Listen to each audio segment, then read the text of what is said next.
वैद्युत ध्रुव के कारण से अक्षीय स्थिति में और निरक्षीय स्थिति में वैद्युत क्षेत्र की तीव्रता की गणना किए हैं। अब अगर किसी बिंदु पर आपको जो थीटा कोण बना रहा है अगर उस पर वैद्युत ध्रुव के कारण से आपको तीव्रता ज्ञात करनी होगी तो कैसे ज्ञात करेंगे, इस चीज को समझ लिया जाए कि मान लेते हैं कि एक द्विध्रुव है जो प्लस क्यू और माइनस क्यू आवेश से मिलकर बना है और इस द्विध्रुव के केंद्र से आर दूरी पर एक बिंदु P है और ये आपको द्विध्रुव से थीटा कोण बना रहा है और इस P बिंदु पर वैद्युत क्षेत्र की तीव्रता, इस द्विध्रुव कारण से P बिंदु पर वैद्युत क्षेत्र की तीव्रता ज्ञात करनी है।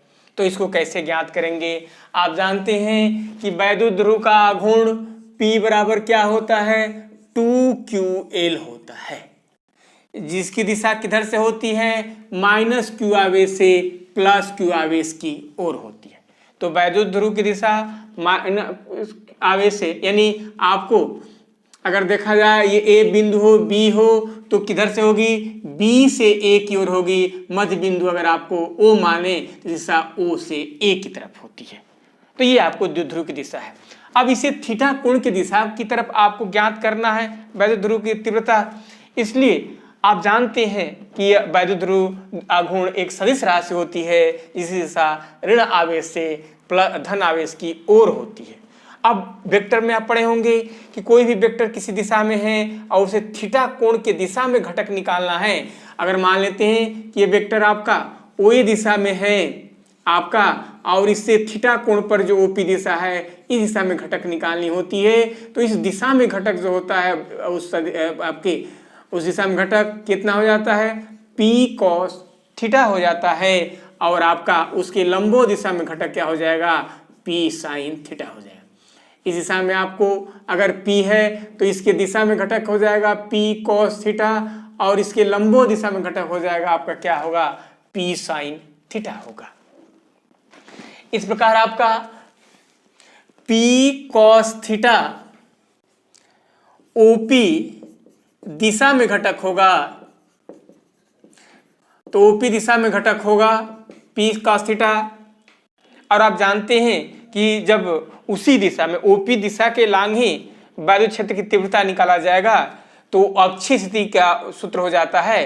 तो OP दिशा में ये घटक कार्य कर रहा है तो P का थीटा OP दिशा में घटक होगा, इसलिए तीव्रता E1 अगर इसके कारण से निकालेंगे तो 1/4 पाई एप्सिलॉन 0 K उसका डबल होता है तो 2 P का थीटा का डबल और बटा में दूरी अगर R मान है तो R³ होगा। इस तरह से आपको ये मान होगा।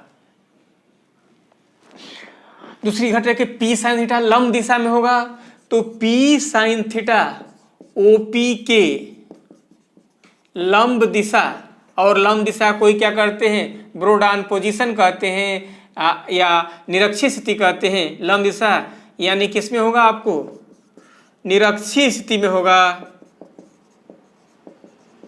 इसलिए तीव्रता E2 बराबर क्या हो जाएगी, 1/4 पाई एप्सिलॉन 0 K। उस दिशा में तो P ही होती है तो यहाँ हो जाएगा P sin theta upon R³। ये दोनों E1 E2 क्या होंगे, परस्पर आपको लंबो दिशा में कार्य करेंगे। एक तो उस अक्ष के दिशा में कार्य कर रहा है और दूसरा उस अक्ष के लंबो दिशा में कार्य कर रहा है, इसलिए जो परिणामी तीव्रता आप जानते हैं कि परिणामी तीव्रता ये निकालनी होगी तो E बराबर क्या होगा आपका √E1 square plus E2 square. इसके बेस पर आपको परिणामी तीव्रता का आकलन करना होगा कि E बराबर √E1 square plus E2 square. E1 और E2 का मान यहाँ से रखेंगे तो वर्ग करेंगे ये 1/4 पे एप्सिलॉन 0 का तो ये करनी से बाहर हो जाएगा, इसलिए पहले इसको करनी से बाहर कर दें तो 1/4 पाई एप्सिलॉन 0 K। अब यहाँ वर्ग करेंगे तो क्या हो जाएगा 4P square cos square theta, तो 4P square cos square theta बटा में r⁶, और यहाँ वर्ग करेंगे तो हो जाएगा P square sine square theta बटा में r⁶। P भाई वर्ग के रूप में करनी से बाहर हो जाएगा। इस प्रकार E बराबर 1/4 पाई एप्सिलॉन 0 K P अपान r⁶ है तो R³ हो जाएगा और ब्रैकेट में क्या हो जाएगा आपको P square cos square theta plus sine square theta. 1/4 के पी क्या हुआ अंदर आपको, पी तो बाहर हो गया था आपका, कितना बचा था आपका, पी बाहर करे तो 4 cos square theta plus sine square theta बचा था।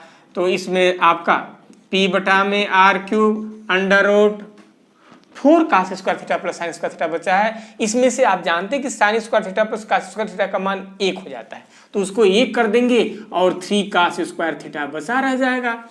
इस प्रकार किसी भी बिंदु पर जो थीटा कोण बना रहा है उस स्थिति पर आपको वैद्युत क्षेत्र की तीव्रता द्विध्रुवीकरण से आप निकालिए।